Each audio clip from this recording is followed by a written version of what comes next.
traducción muy completa de dos versiones diferentes del Targum.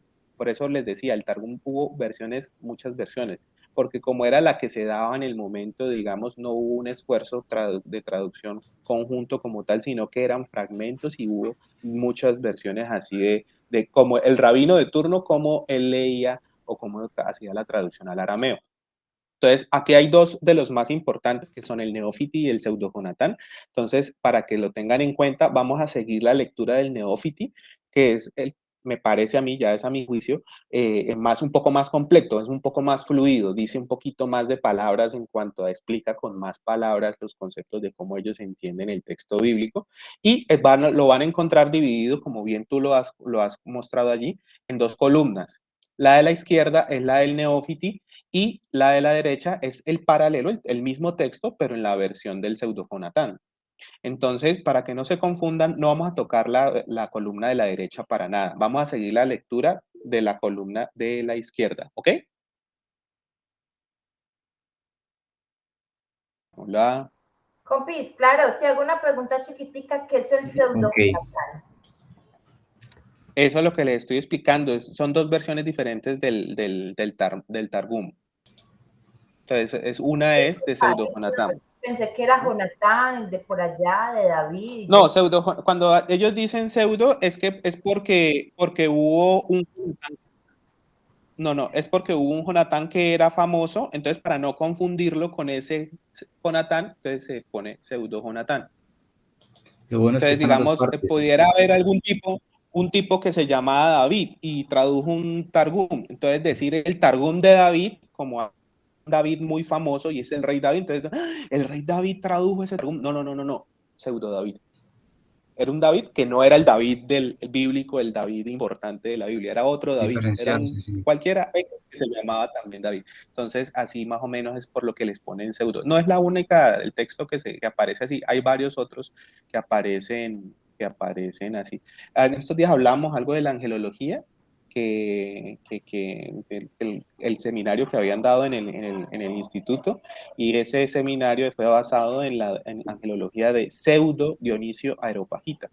Y ese Pseudo Dionisio es para que no se confunda con otro Dionisio que era más famoso. Como el dios griego. Entonces, algo así. Listo. Entonces, procedemos a empezar la lectura. ¿Quién más Listo. iba a Por llegar ahí allí ya se nota, ahí está la diferencia, ¿no? Vía. Y pseudo Jonathan. Ok, listo. Entonces, como para que nos rinda. Van eso allí empezamos. Les digo, pocas páginas. No se van a confundir, digamos, cuando termina el texto, aparecen después que glosas extensas en los Targum fragmentarios, que variantes textuales. Ese es el aparato crítico del libro. Mejor dicho, cuando terminemos, aquí empezamos en la página 64. Sí. Y cuando terminemos allí el capítulo 3, volvemos a empezar es en la página 72. Ahí más o menos te vas a dar cuenta, yo te voy guiando. Dale, entonces. Igual tú lo vas llevando allí, ¿cierto? Ok. Sí. Pero este es otro archivo PDF o el mismo que teníamos la semana pasada. No, es No, este otro, es porque otro. la vez pasada leímos de la Torah de Emet, hoy vamos a leer del Targum. Entonces lo que estoy buscando con esto es que cada semana vamos a leer de una versión diferente para que nos vamos familiarizando con las distintas versiones. La próxima semana, pues, ¿cómo? Es el que está en el WhatsApp. Sí. Exacto, es este mismo. Yo Ay, lo tengo en no, físico aquí y yo se los compartí estoy abriendo. en PDF. La próxima semana leemos de la Septuaginta, por ejemplo, que es la versión griega. Tiene La también otra nivel, semana ¿cierto? podemos leer. ¿Cómo? Tiene también alto nivel el Targum. Como Sí, bastante, la de la semana pasada, porque bastante. la primera fue Yo le muy doy más extensa. autoridad a esta que la de la semana pasada, porque la de la semana pasada ¿Emet? es la interpretación, claro, la de la semana pasada, la Torah de Emet, es una Emet. interpretación actual de los rabinos de la actualidad, o sea, cómo ahorita ellos interpretan esto.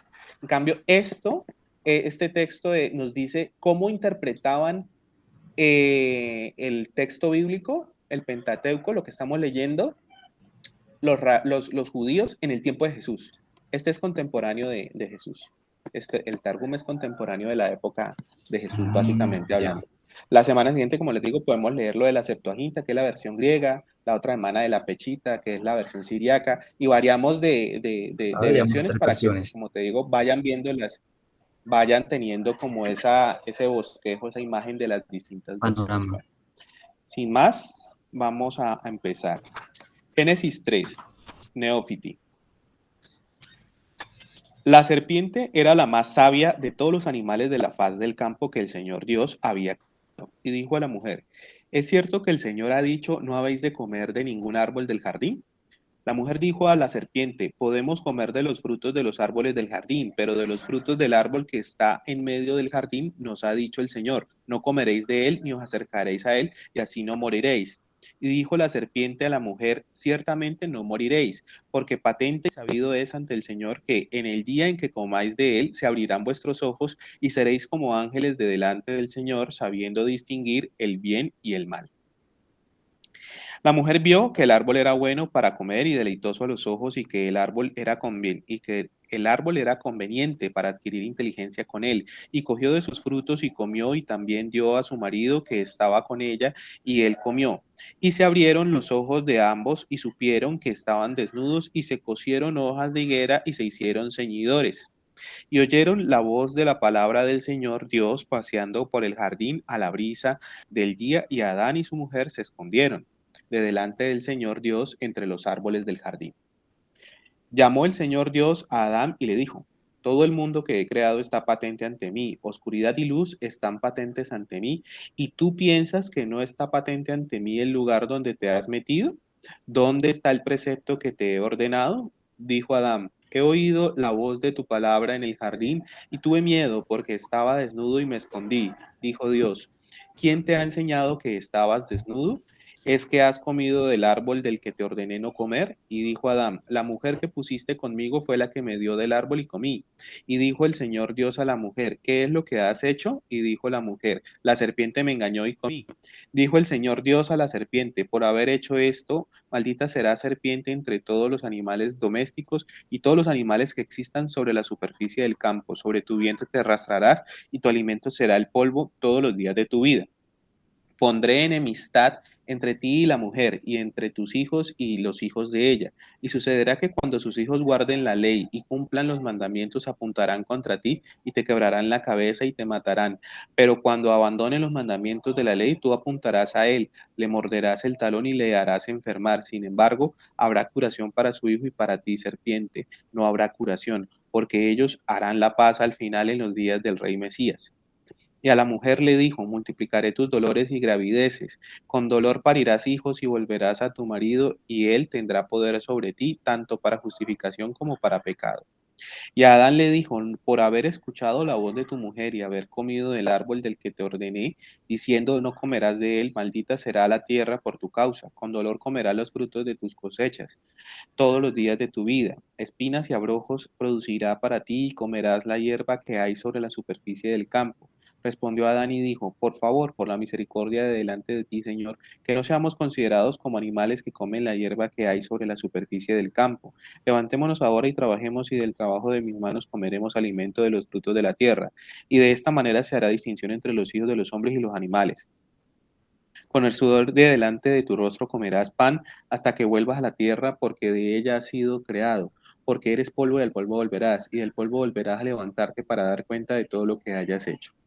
Y el hombre dio a su mujer el nombre de Eva, porque ella fue la madre de todos los vivientes. El Señor Dios hizo para Adán y su mujer vestidos de gloria, para cubrir la piel de su cuerpo, y se los vistió. Dijo entonces el Señor Dios: he aquí que el primer hombre que he creado es único en el mundo, tal como yo soy único en los altos cielos. Muchas naciones surgirán de él, y de él surgirán una nación que sabrá distinguir el bien del mal. Si hubiera guardado los mandamientos de la ley, hubiera cumplido sus ordenanzas, hubiera vivido y permanecido como el árbol de la vida eternamente. Pero ahora, puesto que no guardo los mandamientos de la ley ni cumplió sus ordenanzas, he aquí que lo arrojaremos del jardín de Edén, antes de que alargue su mano y coja también de los frutos del árbol de la vida, y coma y viva para siempre. Y el Señor Dios lo arrojó del jardín de Edén para que trabajase la tierra de donde había sido creado. Arrojó pues a Adán e hizo morar la gloria de su Shekinah desde el principio al este del jardín de Edén, entre los dos querubines, 2000 años antes de haber creado el mundo, creó Dios la ley. Estableció el jardín de Edén para los justos y la Gehenna para los malos. Estableció el jardín de Edén para los justos, que comerán y se mantendrán con los frutos del árbol por haber guardado los mandamientos de la ley en este mundo y cumplido sus ordenanzas. Preparó la Gehenna para los malos, parecida a una espada afilada que devora por sus dos filos. Preparó en ella dardos de fuego y carbones encendidos para los malos, para tomar venganza de ellos en el mundo venidero, por no haber guardado los mandamientos de la ley en este mundo. Porque la ley es árbol de vida para todo aquel que la estudia, y quien guarda sus ordenanzas vive y perdura como el árbol de la vida en el mundo venidero. Buena es la ley para quienes la cumplen en este mundo, como el fruto del árbol de la vida. Página 72. Génesis 4. Neófiti. Y el hombre conoció a Eva, su mujer, que concibió y dio a luz a Caín, y dijo: He aquí que me ha sido dado un hijo de delante del Señor. Y volvió a dar a luz a su hermano a Abel, y Abel era pastor de ganado menor, y Caín era agricultor de la tierra. Y sucedió al cabo un tiempo que Caín llevó dones al nombre del Señor de los frutos de la tierra. Y también Abel llevó dones de los primogénitos de su rebaño y de la grosura de estos. Y el Señor recibió con agrado a Abel y su ofrenda, pero no recibió con agrado ni a Caín y su ofrenda. Y esto disgustó mucho a Caín, y se mudó el esplendor de su rostro. El Señor dijo a Caín: ¿Por qué pues te disgustas, y por qué se ha mudado el esplendor de tu rostro? Es que si obras bien en este mundo, no se te remitirá y se te perdonará en el mundo venidero, pero si no obras bien en este mundo, tu pecado quedará reservado para el día del gran juicio. Tu pecado yace a la puerta de tu corazón. Dijo Caín a su hermano Abel: Ven, salgamos los dos a la faz del campo. Y sucedió que cuando los dos salieron a la faz del campo, tomó Caín la palabra y dijo a Abel: Observo yo que el mundo no ha sido creado por amor, ni es llevado de acuerdo con el fruto de las obras buenas, y que hay acepción de personas en el juicio. ¿Por qué ha sido recibida tu ofrenda con agrado y mi propia ofrenda no ha sido recibida con agrado? Respondió Abel y dijo a Caín: yo veo que el mundo ha sido creado por amor y es llevado de acuerdo con las buenas obras. Por cuanto mis obras han sido mejores que las tuyas, mi ofrenda ha sido recibida con agrado y la tuya no ha sido recibida con agrado. Respondió Caín y dijo a Abel: No hay juicio, ni hay juez, ni existe otro mundo. No hay donación de buena recompensa para los justos, ni hay castigo para los malos. Tomó la palabra Abel y dijo a Caín: Hay juicio y hay juez, y existe otro mundo. También hay donación de buena recompensa para los justos, y hay castigo para los malvados en el mundo venidero. Estaban ambos disputando sobre este tema en la faz del campo, y se alzó Caín contra su hermano Abel y lo mató. Dijo el Señor a Caín: ¿Dónde está tu hermano Abel? Respondió: No lo sé, ¿es que soy yo guardián de mi hermano? Y dijo: ¿Qué es lo que has hecho? La voz de la sangre de muchedumbre de justos que habrían de surgir de Abel, tu hermano, grita ante mí desde la tierra en contra tuya. Y ahora maldito serás, Caín, de la tierra, que ha abierto la boca para recibir la sangre de tu hermano derramada por tu mano. Cuando cultives la tierra, no seguirá dándote el fruto de la cosecha. Exiliado y vagabundo serás, Caín, en la tierra. Y dijo Caín delante del Señor: Mis culpas son demasiado grandes para soportarlas, pero ante ti hay poder para remitir y perdonar. He aquí que me arrojas hoy de sobre la faz de la tierra, y no puedo esconderme de ti. Caín será exiliado y vagabundo en la tierra, y sucederá que cualquiera que se lo encuentre lo matará. Y el Señor le dijo con juramento: Cualquiera que mate a Caín le será suspendido el juicio hasta 7 generaciones. Y el Señor puso una señal a Caín para que no le matara a cualquiera que lo encontrase. Y salió Caín de la presencia del Señor y habitó en la tierra, exiliado y vagabundo, al este de Edén. Antes de que hubiera matado a Abel, la tierra producía delante de él frutos como los del jardín de Edén, pero desde que pecó y mató a Abel, cambió para producir ante él espinas y abrojos. Caín conoció a su mujer, y ésta concibió y dio a luz a Hanoc. Caín estaba construyendo una ciudad y llamó el nombre de la ciudad con el nombre de su hijo Hanoc. Y a Hanoc le nació Irad, e Irad engendró a Mehujael, y Mehujael engendró a Metusael, y Metusael engendró a Lamec. Lamec tomó para sí 2 mujeres. El nombre de una de ellas era Adá, y el nombre de la segunda era Silá. Y Adá dio a luz a Yabal, que es padre de los que viven en tiendas y poseen ganado. Y el nombre de su hermano era Yubal, el cual es el padre de todos los que tocan la cítara y la flauta. También Sila dio a luz a Tubal Caín, artesano en toda clase de artes del bronce y del hierro. La hermana de Tubal Caín era Naamá, inventora de endechas y canciones. Y dijo Lamech a sus dos mujeres: Adá y Silá, oíd mi voz, mujeres de Lamech, escuchad la palabra de mi boca, porque no he matado a un hombre para que yo sea matado por su causa, ni he destruido a un joven para que mis descendientes deban ser destruidos después de mí. Si a Caín, que mató a Abel, se le suspendió el juicio hasta 7 generaciones, a Lamech, hijo de su hijo, que no ha matado, es de justicia que se le suspenda el juicio hasta 77 generaciones le será suspendido. Y Adán conoció aún a su mujer, que dio a luz a un hijo al que llamó Set, porque dijo: El Señor me ha puesto otro hijo en lugar de Abel, porque Caín le mató. También a Set le nació un hijo al que llamó Enosh. Entonces empezaron los hombres a hacerse ídolos y los llamaban con el nombre de la palabra del Señor. Hasta allí llega, sí, hasta ahí llega el texto de hoy. Son los capítulos 3 y 4. Pero nótese que Cuéntenme, los nombres son preguntas. diferentes. Cuando uno lee la Reina Valera a esta, cambian por completo los nombres. Sí, claro. Es una Pille primera apreciación que muy, lo que muy noto válida es y que muy pertinente. la primera maldición fue que la tierra no da frutos, o sea, tiene que sembrarse para que dé frutos. Y en la segunda maldición era que listo, va a dar fruto, pero como que va a haber plaga, por decirlo así, o sea, Ujú. cuando uno va a sembrar algo, tiene que revisarle que no, que abonémosla, pues porque tiene que tener fuerza, abonémosla porque pues aparte de eso hay que quitarle los bichos que hay, o si no comienzan a salirle cosas así como dice espinos y cardos. O sea que en la primera maldición no había eso, solamente había que sembrar. Bueno. En la Uy, segunda hay que sembrarla y ponerle cuidado para que no se le mete todas las plagas y exacto, los sí, después espinos y cardos. y es a Caín puntualmente, ¿no? O sea, lo que dice, digamos, la tradición judía era que, mejor dicho, donde él estaba se malograba la tierra. Lleva la energía para Sí, allá. como la mala vibra, algo por el estilo. William, ¿qué le pareció la lectura? O sea, ¿es parecido de pronto a la que de pronto estabas acostumbrado de la Biblia, una Reina Valera, sí?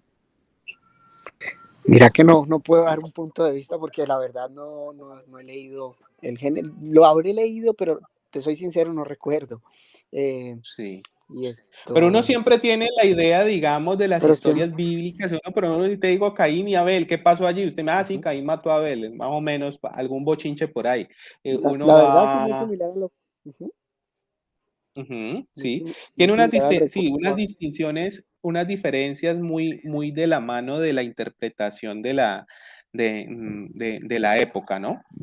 O sea, hay que recordar, este que leímos, que es la versión Neófiti, es exactamente más o menos data como del siglo segundo después de Cristo, pero obviamente recoge lo que se venía, lo que se creía en los siglos previos, en el siglo primero después de Cristo y en el siglo primero antes de Cristo. O sea que nos da como una visión un poco más cercana de qué pensaban o cómo interpretaban los judíos de la época ese texto bíblico.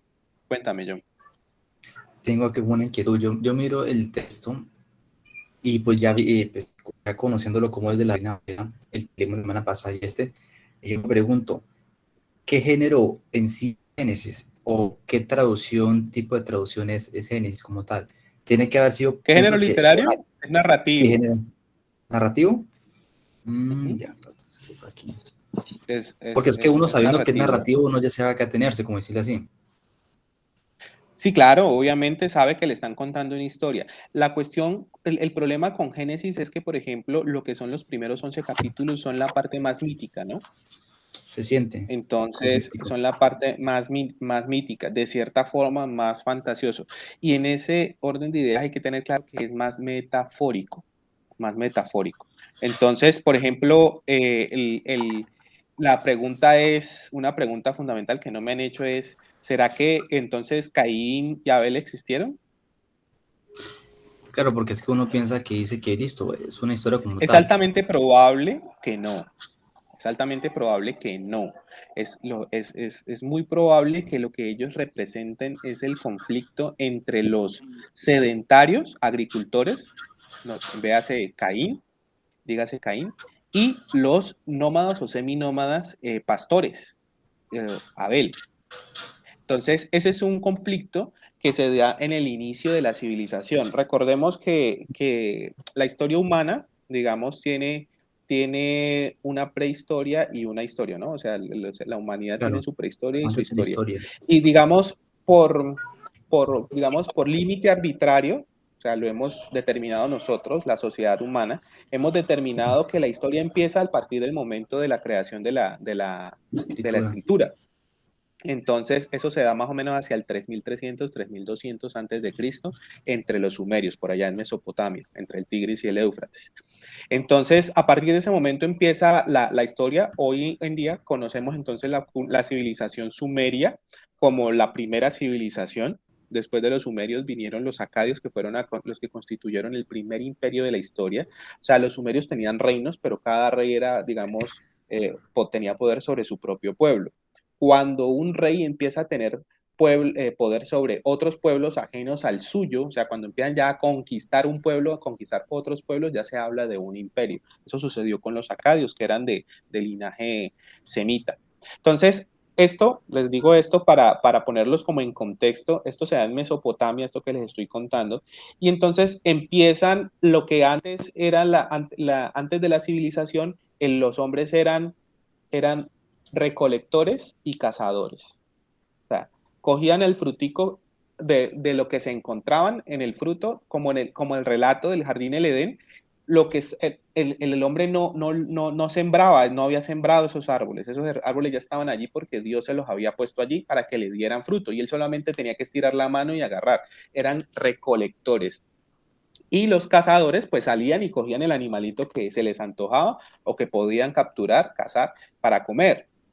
Cuando se da el proceso inicia ese proceso de civilización, que no solamente se da con el invento de la escritura, hay muchos otros inventos que también cambiaron, digamos, radicalmente la mecánica de vida del ser humano, como lo fueron la invención de la rueda o la invención del ladrillo cocido. Entonces empiezan a construir cositas. Entonces ya, por ejemplo, tú no ibas a invertir, digamos, tanto tiempo cosiendo un ladrillo para poner miles o cientos de ladrillos para poner uno encima de otro y construir como un lugar que cubrirte, un techo, mejor dicho, cubrirte del sol y de la lluvia y todo eso, para mañana irte a otro lugar y dejar esa vaina tirada. Entonces nos empezamos a volver sedentarios, ¿no? Entonces hay unos que empiezan y descubren la agricultura. Entonces ya los recolectores ya no son simplemente cogen el frutico que está allí a la mano, sino que empiezan a sembrarlo. Pero cuando tú estás recogiendo, tú coges de aquí y se te acaba el fruto aquí y te vas más allá a donde encuentras otro arbolito con fruto. Pero cuando tú empiezas a cultivar, tú ya te quedas asentado aquí porque tú sembraste tu semilla aquí, tú no te vas a ir para que otro venga a cosechar allí, ¿cierto? Entonces tú te tienes que quedar para cuidar tu cultivo. Por otro lado, los que eran cazadores empiezan a darse cuenta que en lugar de ir buscando a ver dónde hay animalitos para cazar, pues les sale pues mejor, más rentable, empezar a criarlos y de sus crías sacar pues para la ingesta o para la vestimenta y todo eso, beneficiarse, usufructuar esos animalitos. Entonces así surgen los pastores y empiezan los nómadas, que ellos empiezan a buscar pastos. Y la domesticación de los animales. Van domesticando los animales y los animalitos dependen de unos pastos. Si acaban los pastos aquí, se van para otro lado. Entonces esa es la diferencia entre los agricultores y los pastores. Los agricultores están amarrados a la tierra por su cultivo, porque el cultivo no se va a mover de allí, no se va a ir para otro lado.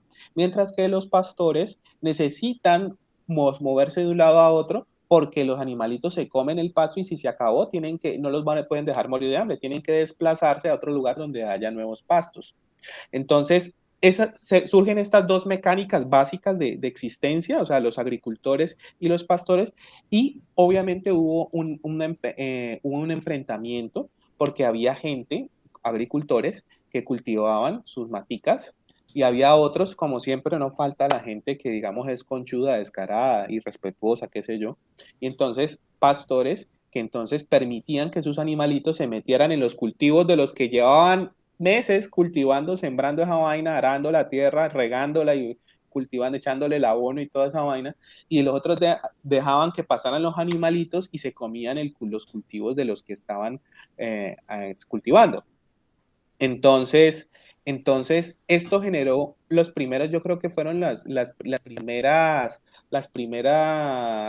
hechos de violencia, pues que a cualquiera, ustedes le meten al rancho y se le comen lo que usted ha trabajado, pues usted no lo va a recibir de buen agrado. La Entonces, guerra, exacto. No tanto la guerra como tal, como la conocemos hoy en día, sino que digamos, esta es la matriz de la violencia, que tú me quitas lo que yo considero mío, y entonces a mí me parece injusto y me da rabia, y lo primero que pienso es en responder con violencia, agredirte. Entonces empiezan estas peleas, y entonces estas peleas se daban entre los agricultores y pastores. los pastores, entre los sedentarios y los nómadas o seminómadas.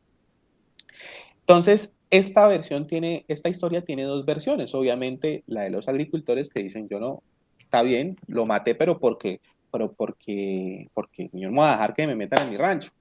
Y el otro va a decir, no, que tan egoísta, que la tierra es de todos, que esto y que lo otro. Entonces, yo qué culpa que mi animalito se metiera allá y se comiera esa matica. Entonces, hay que tener claro entonces aquí quién es el bueno y quién es el malo. No significa que eso sea, digamos así, un absoluto. O sea, no significa que Caín sea malo y Abel sea bueno porque sí y punto. Eso es lo que nos cuenta el texto. Sí, Pero entonces, no sé si ustedes no han visto la película El abogado del diablo sí. de Keanu Reeves. Cuando en el discurso que están en el tú a tú hablando Keanu Reeves con Al Pacino, el diablo, entonces le dice, pero en la Biblia pierdes. Y entonces la respuesta de Al Pacino me parece a mí espectacular. Dice, pero considera la fuente. O sea, claro, la versión, ¿quién te está contando la versión? ¿Sí o no? Entonces, hoy en día sabemos que el pueblo de Israel es el que escribe la Biblia, ¿sí o no? Es el que escribe la Biblia. Bueno, toman de muchas otras partes prestado, pero en los que redactan, los que juntan el material y todo eso y lo ponen así pues en nuestras manos es el pueblo de Israel. Les pregunto yo algo de historia. El pueblo de Israel, ¿cuál era la actividad principal de los israelitas, de los hebreos? Eran pastores, No más, se menciona, seminómadas, claro. eran pastores. Eran pastores. Entonces, ¿quién va a ser el bueno y quién va a ser el malo en esa historia? Lo que lo privilegie, así va a quedar la ¿Sí me hago historia, entender? Es claro. claro, el bueno era Abel. El bueno era Abel porque era el pastor de ovejas. De hecho, alguien alguna vez me hacía una interpretación un poco jocosa de ese texto y me decía, no, es que Dios es elitista. Y digo yo, ¿y por qué? Me dice, sí, claro, porque es que Caín se dedicaba a qué? Pues a arar la tierra, cultivar y todo, era campesino. ¿Y el Abel a qué se dedicaba? Pues a criar ovejas, vacas, Seguro era tenía más ganadero. ingresos, digamos. Entonces Dios estás con los ganaderos y no con los campesinos, ¿sí ves? Dios es elitista. Eso suena como una Entonces, exégesis más que, que una exégesis. eh, no, realmente me parece, suena chistoso, Hasta pero cierto también. es válido, es un razonamiento válido, es respetable. Es respetable. Entonces, pero la idea, lo importante que quiero que les quede claro aquí es como quien dice que sepamos quién nos está contando esta historia. Yo les he dicho una y mil veces ya, la religión de los judíos israelitas, de los hebreos, el texto bíblico, no, la gente cree que habla de Dios, realmente habla es del hombre y nos dice más de nosotros que de Dios mismo. Entonces, de este texto yo no sé más realmente si Dios es tres en uno, dos en uno en uno. Esto yo no logro interpretar aquí realmente, llegar a una conclusión, una respuesta absoluta de cuál es la naturaleza de la divinidad de Dios. Pero sí me dice muchísimo de la naturaleza Del humana hombre. y de la naturaleza del pueblo de Israel. Me dice que son nómadas, que son pastores, que tienen conflictos con los agricultores sedentarios y que ellos obviamente no se quieren ver como los malos y que ellos ven como los malos a los otros. ¿Y quiénes son los otros? Es que esto tiene un trasfondo grandísimo, y es que ¿quiénes eran los agricultores? Ya sabemos quiénes eran los nómadas, los seminómadas, que eran los judíos, los hebreos. ¿Quiénes eran los sedentarios agricultores? Los cananeos. ¿Saben qué es esto?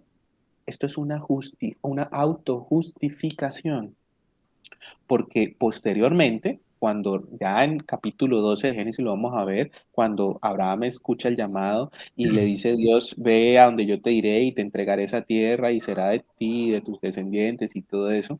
Y luego pasa pues toda la historia que ya sabemos de José, de los hijos de Jacob, de Israel, y luego el éxodo de Egipto, y cuando vuelven, el regreso triunfante de las tribus de Israel a Canaán, a la tierra prometida. Los cananeos están emplazados allí, ¿sí o no? ¿Y cómo lo sacan? ¿Por las buenas? A mano, a espada. Los sacan guerreando y los matan, Y la sacrifican, espada. masacran gente, masacran a los cananeos, masacran a filo de espada. Entonces, ¿a los quiénes? A los agricultores sedentarios. Los nómadas pastores vienen, invaden a los agricultores sedentarios y les quitan sus tierras y los matan. Entonces, si tú le cuentas esa historia, así como te la estoy contando, así de allí, ¿no? Es que eran unos tipos que, aquí esta tierra era de los cananeos la habían cultivado, la habían cuidado, se habían dedicado a esa tierra. Y unos tipos que estaban por allá en Egipto paseando, primero en Mesopotamia y luego en Egipto, luego llegaron aquí, invadieron y mataron a todo esto. Se quedaron con sus mujeres, mataron a los hombres, mataron hasta a los niños a filo de espada, porque eso dice claramente el Pero eso texto parece bíblico. más arte de la guerra que pues otra cosa, como tal. Entonces, claro, entonces, ¿y quién es malo? No, es que terrible, esa gente, esos hebreos son, pero mejor dicho, la peste, porque tras de que no cuidan la tierra, vienen y se la quitan al que sí la ha cuidado, vienen y además tras de que los roban, los matan. Entonces, terrible. Pero entonces, ¿cuál es la autojustificación? No, no, no, no, es que esa gente era mala. Esa gente era mala. Siempre los agricultores y sedentarios han sido malos. Desde el principio, ¿no ve Caín? Que fue capaz de matar a su propio hermano. Entonces, y Abel era pobrecito, un pastor de ovejas. Entonces, porque los pastores son los buenos y los agricultores son los malos. Entonces, desde el principio del Génesis, ya nos están preparando para lo que se viene después. Sí. Recordemos que esto no es el principio del Génesis, como les dice, los 11 primeros capítulos no es historia. Eso es una ficción histórica, digamos, hablando con seriedad, es una ficción histórica. De eso no hay evidencia, ni los huesos, ni tenemos los Pero huesos entonces sí, la tradición de escrita como él, tal más ni que nada una de eso. oral. Ya cuando hablamos de la historia bíblica, de la historia de Israel, ya no, digamos, en tiempo de Salomón construyó un templo. ¿Y a dónde está? Ah, ya está, por lo menos el muro de los lamentos ahí queda. Ya estamos hablando de historia, hay restos arqueológicos. Pero de esto, y nada, es lo que dijeron los judíos y punto. ¿Sí me entiendes? Esto lo creemos por fe, porque esto puede ser cuento chino. Lo que yo les digo es que yo no estoy diciendo que esto sea una falsedad. Esta es la versión de los hechos narrada desde la perspectiva de uno de los actores de los hechos. Por ejemplo, de aquí quienes somos casados, hemos estado casados. William, ¿sí o no? No, nunca he estado. ¿No? Bueno, conviví 13 años con mi pareja. Bueno, Sí, en Nada más unión, historia, sí, en unión, pero sí, o sea, relación estable y Verónica también. Les pongo el ejemplo, la pelea de pareja o la separación. Y entonces, no es que ella era muy jodida, es que ella daba mucha lata, es que definitivamente ¿sí o no? Y entonces Sí, preguntémosle a ella, no, es que cada- él definitivamente, muy perrito, no, eso era con una y con otra, y que no sé qué, y eso, no, no, no, no, y empiezan a quejarse, hay entonces, que escuchar las dos ¿quién es el versiones. malo? Exacto. ¿Quién es el malo? Siempre el que cuenta es el bueno, siempre el que lo cuenta su amaño la historia, ¿sí me entiendes? Si yo voy a contar, yo no voy a decir, no, sí, la verdad es que yo era guache, patán, tomatrago, no respondía en la casa, no, o sea, tiene que ser o muy cínico, muy descarado, o realmente la naturaleza humana lo que nos lleva es como a defendernos, a autojustificarnos. Uno empieza, le preguntan a usted, bueno, ¿y usted por qué se separó? No, es que ya teníamos muchos problemas, es que ella estaba cansona, pero venga, acláreme, ¿usted tenía otra o no tenía? Sí, pero es que, no, usted consiguió otra y se fue con otra. ¿Sí me entiende? Entonces, Pero nadie va a querer es escuchar la, eso. Exacto, o sea, es muy duro realmente para uno como ser humano, no lo digo como hombre ni como mujer, o sea, en realidad como ser humano, es hacer esa introspección y decir, no, sí, que los judíos pudieran llegar en ese momento, o los israelitas propiamente en ese momento, llegar a decir, no, sí, la verdad es que nosotros somos unos invasores. Nosotros Pero es no que se teníamos justifica derecho a por la esta tierra. promesa. Esta tierra ya era de otras gentes que se habían esforzado muchísimo en cultivar estas tierras y en cuidar estas tierras. Eso se necesita, mejor dicho, un nivel de madurez espiritual y mental y psicológica, mejor dicho, una cosa que realmente no lo tiene prácticamente nadie. Entonces, yo lo que les invito es a ver no a los israelitas como malos, sino a leer el texto como simplemente una historia que te está contando alguien, te está contando un pueblo, que es su versión de los hechos. Y en el Sin tema de ánimo, ni de la nada, ellos no promesa, están... ¿Qué? Claro, la promesa es una es justificación, que es la de hecho. justificación, por Es, eso. es la justificación. ¿Y por qué? Es que Dios le la dio a Abraham. Y vaya usted si sí existió Abraham o no. Porque es que si está la promesa, Yo se les voy a contar justifica. quién fue Abraham, así grosso modo. Abraham era un tipo, era un hebreo que según dice la Biblia, tuvo muchos camellos. Se dice, se supone que él vivió como en el siglo XVIII antes de Cristo, pero el camello no se Por ahí domesticó en esa región, 1700. sino como como en el siglo 1000, como en el siglo X antes de Cristo. O sea, como él tuvo muchos camellos, 8 siglos antes de que los camellos se domesticaran. Se dice el texto bíblico que Abraham tuvo contacto con un faraón, y Los que de hecho el egipcios, faraón sí. se enamoró de Sara, que esto y que lo otro. Pero venga, faraón estuvo en Egipto ¿desde cuándo? Ah, desde la 18ª dinastía, por allá en el 1550 antes de Cristo. O sea que Abraham vivió en el siglo XVIII y no hubo faraón en Egipto sino hasta el siglo XVI. Entonces mediaron dos siglos. O sea, él tuvo contacto con un faraón 2 siglos antes de que existieran los faraones. También tuvo contacto con Abimelech, que es el rey de los filisteos. Ajá, Abimelech. Pero volvemos al punto, Abraham es del siglo XVIII, pero no hubo filisteos en la tierra de Canaán sino hasta el 1200 antes Pero de entonces, ¿a Cristo, dónde hasta el vamos con los siglo anacronismos? XII. Entonces, exacto, los famosos anacronismos. Entonces, si eso es lo único que sabemos de Abraham y toda esa vaina es anacrónica, les tengo un dato, por Pero ejemplo, entonces ahí acá, viene a entrar un Tubal tema de Caín, tradición uno de oral los y luego descendientes tradición de Caín, escrita. uno de los descendientes de los hijos de Caín, Tubal Caín, ese fue maestro de todos los que hacen obras en bronce y en hierro, ¿sí o no? ¿Sí o no? Sí. Pero hombre, la edad de hierro no llegó a esa región sino como al siglo XII antes de Cristo. El dominio del hierro lo descubrieron los hititas en el siglo Y no XII como antes hierro de como tal, Cristo. sino tuvo Y no sus periodos. estamos hablando, según el calendario bíblico, el mundo empezó en el 3760 antes de Cristo. O sea, estamos hablando 3700 en el siglo 38 antes de Cristo. ¿Sí me entiendes? Entonces, mejor dicho, más de 30 siglos antes, ya ya estaba diciendo que había forjado el hierro, cuando ni siquiera se había descubierto el hierro. Entonces, ¿qué nos dice esto? No es que sea una historia, no es que fuera un cuento chino, una historia falsa, sino que es más o menos como ellos más o menos tienen idea de cómo fue su historia y la cuentan desde su perspectiva. Entonces, es muy fácil para las personas decir, digamos, yo te estoy contando una historia de hace 30 años. Y entonces mi papá salió a hacer una vuelta y entonces mi mamá no lo encontraba, entonces salió a hacerle una llamada a un minutero y le dijo, véngase ya que ya voy a dar a luz. Esa es la historia de mi nacimiento. Como raro, ¿no? Hace 30 años, un minutero, minutos de celular. En esa época, sin mucho, un telecom. Sí, ¿Sí o no? pero pues Ahora, toca una contarlo así persona para que joven me entienda. preguntará, ¿telecom? ¿Qué es eso? ¿Me hago entender? Entonces, si yo le cuento en ese momento a O un pollo, a una el persona telógrafo muy ese, joven, que es así. una persona muy joven, no, y en esa época cuando a mi mamá le empezaron los dolores de parto, de una corrió para el telecom a llamar a mi papá. Venga, ¿y qué más? ¿Y qué para el telecom? ¿Telecom? ¿Qué es eso?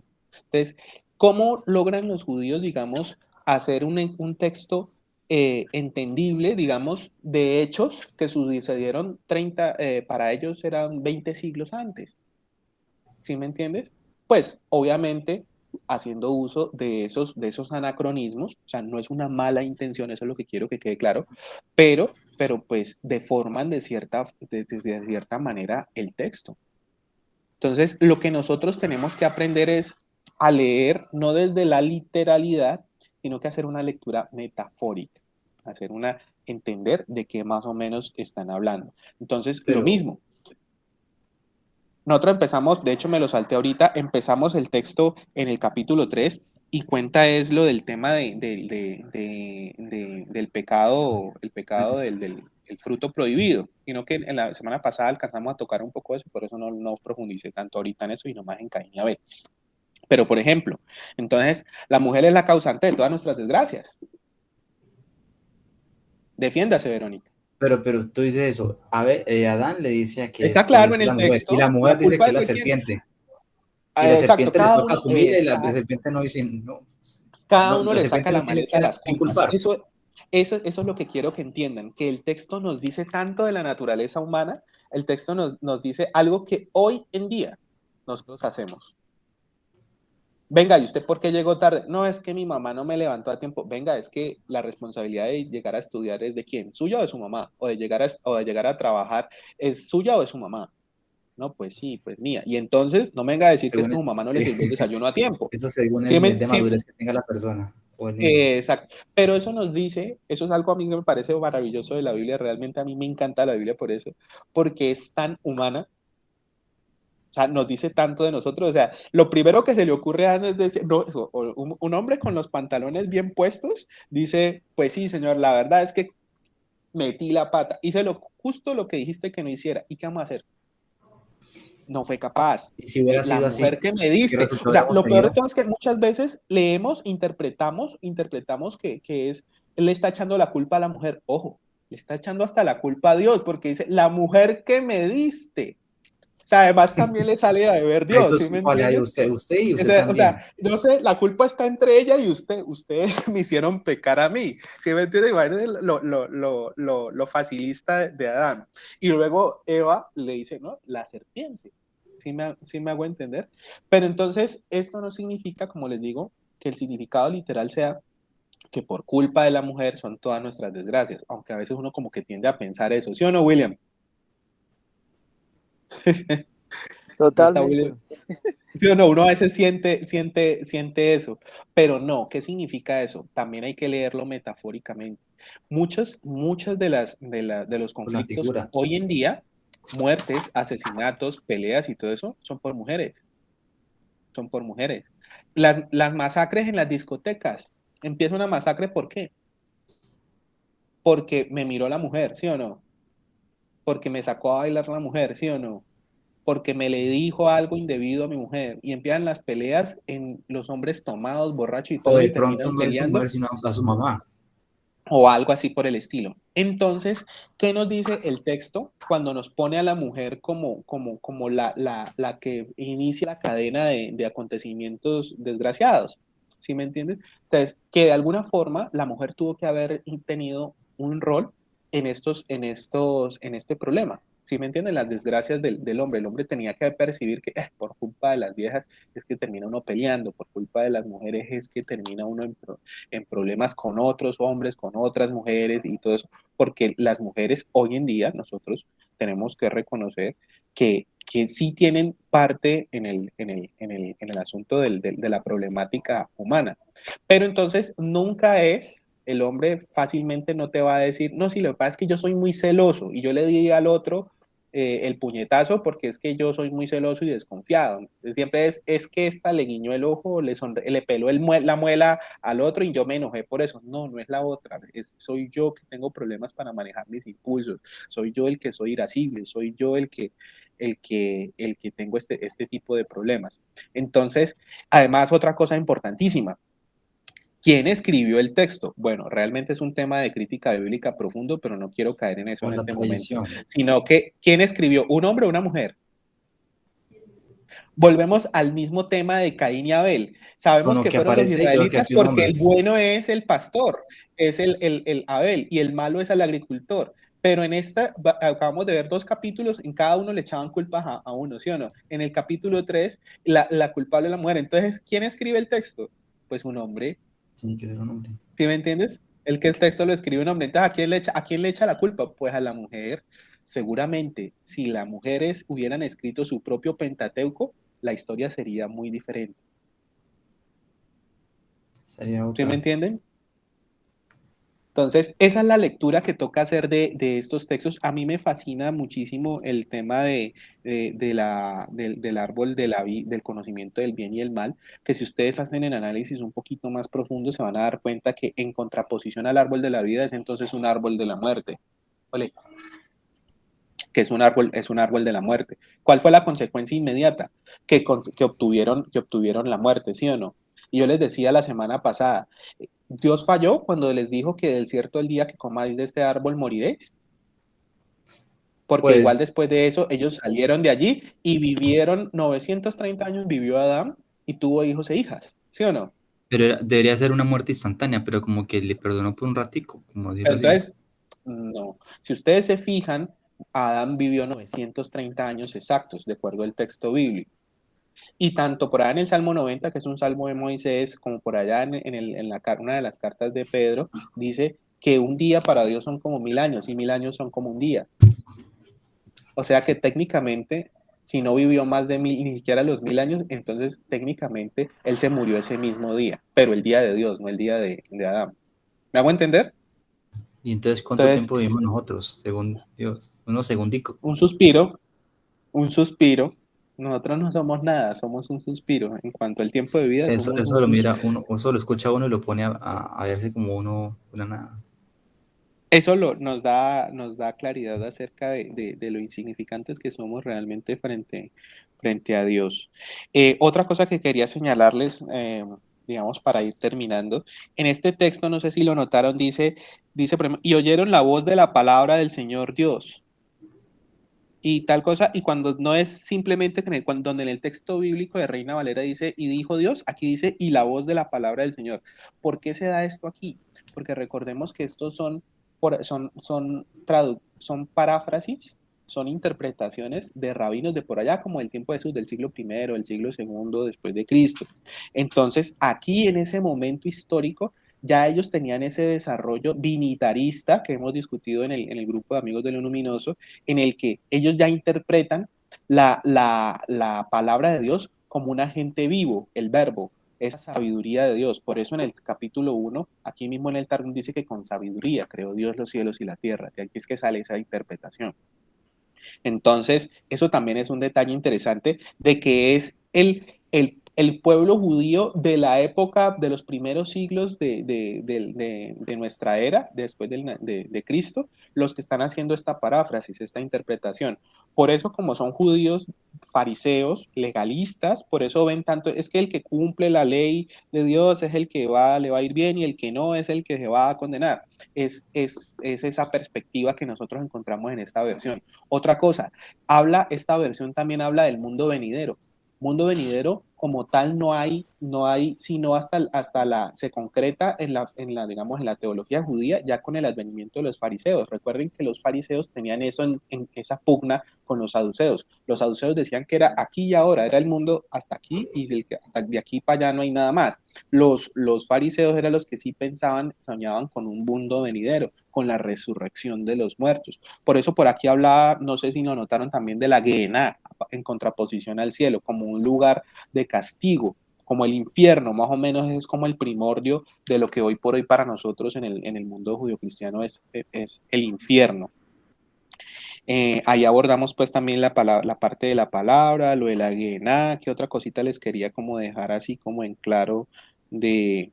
Aquí está, digamos, el texto bíblico de la Reina Valera, lo van a ver que es muy sucinto, muy corto con respecto al relato de cómo mató Caín a Abel. Dice, Caín le dijo a Abel que fueran al campo y se levantó y lo mató, no dice nada más. Aquí interpola, aquí mete toda una discusión entre por qué me caes mal, por qué estoy bravo con vos, es que Dios tiene preferencia sobre lo tuyo y no sobre lo mío, y es precisamente cómo los judíos tratan de dar de esa época, tratan de dar esa justificación con respecto a por qué Caín obró mal y por qué terminó matando a Abel. Pero pareciera que pues uno siempre ha escuchado, o no tanto escuchado, pronto así en las películas, de que le pegó con una piedra o con un palo o algo así. Pero aquí Los, solamente se escucha que le dice cosas y pareciera que como que eso es una muerte porque hace que su estado de ánimo baje. Puede Eso ser. es interesante, eso es bastante interesante porque de hecho, sí es cierto, en las películas ya hemos estado acostumbrados a lo de la piedra o incluso la quijada de burro, pero todo eso es bochinche bíblico. El texto no dice en ningún momento el con qué, la herramienta no dice. Dice que se levantó Caín contra su hermano Abel y lo mató, no dice más. Cuando nosotros metemos la piedra allí o metemos la quijada de burro, es ya cuando le metemos es como el teléfono roto, cuando te cuentan una historia y otro se la cuenta a otro y entonces empiezan a sumarle cosas y al final termina una historia completamente diferente. Así sucede muchas veces con los relatos bíblicos. Pero sí hay, digamos, algunos estudios al respecto y se presume que puede haber sido incluso con algún tipo de herramienta. ¿Por qué? Por el contexto. Primero, Caín significa herrero, o sea, forjador de metal, por decirlo, porque en esa época no había hierro, forjador de metales. Entonces, el tipo se dedicaba como a eso y cultivaba la tierra. Y entonces, obviamente, para cultivar la tierra se asume que utilizaba herramientas.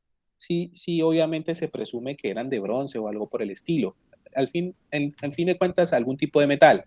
El caso entonces es que si él se levantara a matar a su hermano, pues lo haría con lo que tuviera, digamos, más a la mano, con lo que pudiera matar. Seguramente alguna herramienta agrícola, pudiera ser algún tipo de hoz o algo por el estilo, si hubiera podido ser, digamos, que lo hubiera podido matar. Pero esto no es más que una especulación en torno al contexto bíblico. Realmente, lo cierto es, si, el día que les pregunten o cuando, como el día que les hice ese test, ¿con qué mató Caín y Abel? No se sabe. La respuesta desde el texto bíblico es no se sabe. El texto bíblico no dice el con qué. Bueno, entonces ya por aquí vamos terminando con la lectura de hoy. Espero que les haya gustado. ¿Tienen alguna otra inquietud, alguna duda con respecto a alguno de los Estaba relatos? pensando en lo que tiene que ver, listo, ya el género, pero en lo tipo de tradición como tal. Uno lo lee y uno sabe que eso es una tradición ya escrita, un poco más moderna, Ujú. pero en aquel tiempo entonces, como lo que usted dice, teléfono roto, entonces tuvo que, o lo de la invención de la escritura, y lo que uno conoce aquí, o lo que está pues según en esta versión Targum, entonces dice, bueno, según es tradición escrita, y bueno, tiene que tener algo de oral como tal, para que haya sido compartida y escrita, Sí, el algo así. texto bíblico, antes de ser fijado por escrito, pasó por varios estadios, entre los cuales está la fase oral, obviamente. ¿Existen algunas otras, o no sé, en otra cultura que diga lo mismo con otras palabras? ¿Se Que mencione? con respecto a los relatos, digamos, Caín y Abel o de Adán y Eva, Eso. Ujú. Sí, ahí recordemos que esta es como la fase más mítica de los relatos. Recuerden siempre, los primeros 11 capítulos del Génesis es la fase más mítica de la narrativa bíblica. Digamos, como dices tú, con otras palabras, por ejemplo, vamos a encontrar en la mitología griega el relato de Pandora. Pandora, ¿quién fue? La primera mujer, así como Eva, la primera mujer en la Biblia. Entonces, Pandora, el mundo era paz y amor hasta que a Pandora le entregaron una cajita que en realidad no dice el texto caja, sino que fue una urna, algo así como una jarra, y le dijeron, téngame esto aquí, pero no la vaya a abrir. No, y no fue Pero decirle es que que no la para abriera que para que la solamente abriera. fuera que le dijera ya, ni Sí, siquiera. exacto, sí. Uno le diga a una mujer que no lo haga porque es lo peor que puede hacer. Dígale más bien, ordénele, dele la orden que lo haga para que vea cómo no lo hace, cómo no le hace caso. Entonces, pero claro, entonces eso se llama el mitema, o sea, el relato es diferente en el sentido de que es otro lugar, es otro contexto, es otra mujer, se llama diferente, no es un árbol ni un fruto, sino que es una urna, no le dicen que no lo coma, sino que le dicen que no la abra, o sea, hay muchas diferencias pero en esencia se mantiene algo. Hay algo, un elemento mítico que se repite y que sí es idéntico tanto en una historia como en la otra. Y es el hecho de que antes de no hay desgracia interviene la mujer y por causa de la mujer vienen las desgracias. Entonces, antes era el mundo perfecto y por culpa de, no de cualquier mujer, sino de la primera mujer, o sea, por culpa de la mujer, vienen las desgracias al mundo. Eso se llama un mitema. Ese es el núcleo del mito que se repite tanto en la mitología griega como en la hebrea. ¿Hay alguna otra Repito, cultura que, repito, tanto esto lo encontramos, por ejemplo, la mitología. Hay varios mitógrafos en la mitología griega, pero de los más icónicos y obviamente de mi gusto también me parece, se lo recomiendo, por cierto, el que escribió la Teogonía fue Hesiodo. Y entonces ahí vuelve y juega. ¿Quién escribe el mito? ¿Quién lo pone por escrito? ¿Un hombre o una mujer? Entonces, claro, es muy fácil para el hombre echarle la culpa a una mujer. Sucede así el medio griego, en el ámbito griego y también en el ámbito hebreo. ¿Alguna otra inquietud? no, por el momento no? Verónica, ¿por qué está tan callada hoy? Me Sí, es que extraña. eso me preocupa ¿Está también. intimidada porque la están grabando o qué? Vea eso, ni responde. Es que está mi perro, muchachos, les digo, no les escuché muy bien. Y como llegué tarde, O no le gustó que le echaran la culpa de todo? ¿a quién? A Verónica, a las mujeres. No, es que ustedes no leyeron lo que yo les mandé. Yo les dije, por eso la moneda siempre tiene dos caras. Sí, claro. Sí. Ah, no, lo siento, La no había verdad, visto. así como Ya. estabas hablando ahorita lo de los israelitas que los veíamos pues como los malos, los recontra re malos, yo la verdad en ese aspecto no peleo la situación, no Y es lo que veo. no hay que pelear. Si tú lees la historia, digamos, desde la perspectiva de los egipcios, los Hicsos son malos, perversos, los Hicsos. ¿Y quién eran los Hicsos? Los reyes pastores que les invadieron el imperio por allá en el segundo periodo intermedio. ¿Sí me entiendes? Entonces, y los Hicsos eran de hecho emparentados con los Apiru, con los hebreos. Entonces, claro, depende de quién cuente la historia. Exacto, Entonces, si le entonces yo digo, preguntáramos a los cananeos, es la más, hoy acción en de día pronto no está el tenía problema tanta con los culpa. palestinos. Para los palestinos, los judíos son malos, son invasores. 2000 años Pero que, estuvieron por fuera, casi 2000 años estuvieron por fuera de esa tierra. Y ahorita vienen en 1948 y por orden de la ONU, esto es de los judíos y punto. ¿Cómo se sentirían los palestinos que llevaban casi 2000 años habitando esa tierra? Atropellados, ultrajados. claro. Entonces, esa es solamente como la invitación a escuchar siempre, sí, como dice Verónica, ver las dos caras de la moneda, escuchar a las partes. Yo creo que eso también deja una enseñanza muy bonita de la lectura de esos dos textos de hoy, que van muy al unísono con eso. Es Eso quería que a usted le vienen y le dicen, vea, ¿cómo le parece? Verónica me dice, es que John Alejandro me dijo esto, esto, esto y esto, y estoy berraca con él. Y yo decir, uy, es patán, guachín, John Alejandro, ¿sí o no? Terrible, lo peor, lo peorcito, prejuicios, John Alejandro. prejuicios. Bueno, John, ¿qué pasó? Cuéntame usted, yo quiero escuchar su versión. ¿Qué fue lo que pasó? No, es que Verónica me pegó primero. Ah, guache patana Verónica, buscando problemas. Entonces, siempre hay, obviamente, esas dos versiones y hay que darle la oportunidad a las partes. Yo creo que uno tiene que ser, por mucho que sea, por ejemplo, la madre de uno que le diga, vea, mi hijo, es que señor en la calle me insultó. Mamá, ¿usted qué le hizo?